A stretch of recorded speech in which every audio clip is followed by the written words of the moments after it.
هوا داره تاریک میشه امیرسام، من بعد برم خونه. معینه مامان خیلی حساسم، ببین کتک میخورم. بابا خیلی داشت خوش میگذشت. نمیشه به مامانت زنگ بزنی بگی امشب میمونم؟ فکر خوبیه. آره الان میرم مامانم یه زنگ میزنم ببینم چی.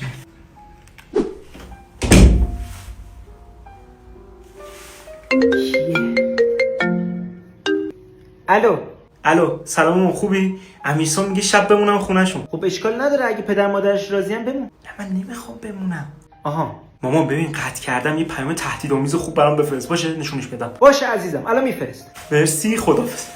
چی شد زنگ زدی؟ آره به زنگ زدم ولی بر نداشت، ولی سریع برام یه پیام فرستاد. ببین نوشته قبل از تاریکی بیا خونه، من نه بابات بیاد خونه خیلی عصبانی میشه. ای بابا.